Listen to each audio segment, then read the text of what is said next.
Friends, ഈ വീഡിയോയിൽ നമ്മൾ നോക്കാൻ പോകുന്നത് സെക്കൻഡ് ഓർഡർ സിസ്റ്റത്തിൻ്റെ തന്നെ ഒരു പ്രോബ്ലമാണ്. അപ്പോൾ ക്വസ്റ്റ്യൻ നോക്കാം.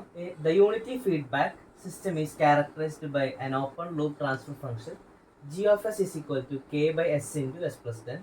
Determine the gain k so that the system will have a damping ratio of 0.5 for this value of k. Determine settling time, peak overshoot, time at peak overshoot for a unit step input. നമുക്ക് പറഞ്ഞിട്ടുണ്ട് ഒരു unit step input ആണെന്ന് പറഞ്ഞിട്ടുണ്ട്. അതിൻ്റെ open loop transfer function അവിടെ G of S നമുക്ക് തന്നിട്ടുണ്ട്. Damping ratio 0.5 പറഞ്ഞിട്ടുണ്ട്. ഇവിടെ settling time, peak overshoot and time at peak overshoot, ഇതൊക്കെ നമ്മൾ കണ്ടുപിടിക്കണം.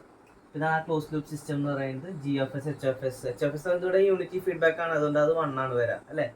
നമുക്ക് ഇതിന് പ്രോബ്ലം വന്നു കഴിഞ്ഞാൽ ഫസ്റ്റ് തന്നെ നമുക്ക് എന്ത് ചെയ്യണം, ക്ലോസ് ലൂപ്പ് ട്രാൻസ്ഫർ ഫംഗ്ഷൻ എഴുതണം.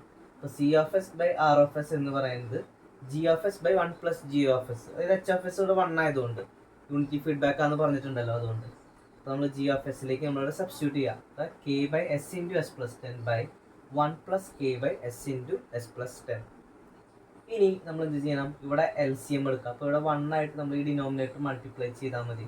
അവിടെ എന്ത് വരും, K by S into S plus 10 by, ഇവിടെ മൾട്ടിപ്ലൈ ചെയ്യുമ്പോൾ S into S plus 10 plus K by S into S plus 10 നമുക്കിവിടെ വരും. ഇനി അതിന് ശേഷം നമുക്കിവിടെ ഈ ഡിനോമിനേറ്റർ ക്യാൻസൽ ചെയ്തിട്ട് കളയാം. ഇനി നമ്മൾ ഈ ടേം ഉണ്ടല്ലോ, എസ്സിനെ ഉള്ളിലേക്ക് മൾട്ടിപ്ലൈ ചെയ്യാം, ബ്രാക്കറ്റ് ഓപ്പൺ ചെയ്യാം. അപ്പോൾ നമുക്ക് എന്ത് വരും, എസ് സ്ക്വയർ പ്ലസ് 10s വരും അല്ലേ. അപ്പോൾ നമ്മളത് എഴുതുമ്പോൾ ഇങ്ങനെ വരും, K by S square plus 10s plus K നമുക്കവിടെ വരും. ഇതാണ് ക്ലോസ് ലൂപ്പ് ട്രാൻസ്ഫർ ഫംഗ്ഷൻ എന്ന് പറയുന്നത്.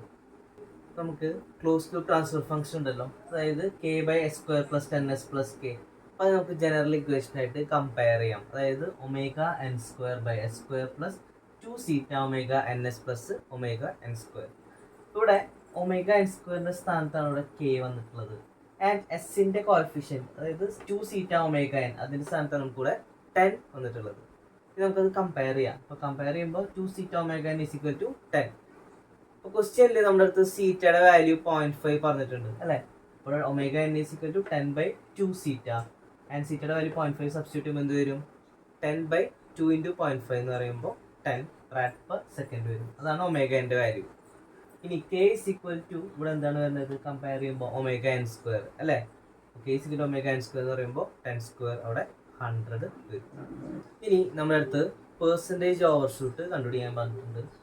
പെർസെൻറ്റേജ് പീക്ക് ഓവർഷൂട്ട്, അതായത് പെർസെൻറ്റേജ് എം പി എന്ന് പറയുമ്പോൾ നമുക്ക് ഇക്വേഷൻ എന്തായിരുന്നു, E raise to minus zeta pi by root of 1 minus zeta square into 100 ആണ് ഇക്വേഷൻ എന്ന് പറയുന്നത്. നമ്മളവിടെ എന്ത് ചെയ്യാം, ആ സീറ്റയുടെ വാല്യൂ 0.5 നമുക്ക് ക്വസ്റ്റ്യൻ തന്നിട്ടുണ്ടല്ലോ, അപ്പോൾ അത് നമ്മൾ സബ്സ്റ്റിറ്റ്യൂട്ട് ചെയ്യാം. അവിടെ എന്ത് വരും, e raise to minus 0.5 pi by root of 1 minus 0.5 square into 100. അപ്പോൾ ഇത് സോൾവ് ചെയ്യുമ്പോൾ നമുക്ക് എത്ര വരാം, 0.163 ആണ് വരാം. അതായത് 0.163 ഇൻറ്റു 100 എന്ന് പറയുമ്പോൾ 16.3%. ഇതാണ് പെർസെൻറ്റേജ് പീക്ക് ഓവർഷൂട്ട്. ഇനി നമുക്കിത് സംഭവിക്കുന്ന ടൈം, അത് പീക്ക് ഓവർഷൂട്ട് ഉണ്ടാകുന്ന ടൈം നമ്മുടെ അടുത്ത് പറഞ്ഞിട്ടുണ്ട്. അതായത് പീക്ക് ടൈം ടി പി എന്ന് പറയുന്നത് എന്തായിരുന്നു, പൈ ബൈ ഒമേഗ ഡി, അതായത് pi by omega N root of 1 minus zeta square ആണ് ഇക്വേഷൻ വരുന്നത്. അവിടെ ഒമേഗ എൻ നമ്മൾ കണ്ടുപിടിച്ചിട്ടുണ്ടായിരുന്നു 10 ആയിരുന്നു വാല്യൂ, ആൻഡ് സീറ്റയുടെ വാല്യൂ 0.5. നമുക്ക് സബ്സ്റ്റിറ്റ്യൂട്ട് ചെയ്യാം. അപ്പോൾ നമുക്ക് എന്ത് വരും, 0.363 സെക്കൻഡ്സ് നമുക്കവിടെ വരും. ഇനി നമ്മുടെ അടുത്ത് സെറ്റിലിംഗ് ടൈം കാണാൻ പറഞ്ഞിട്ടുണ്ട്.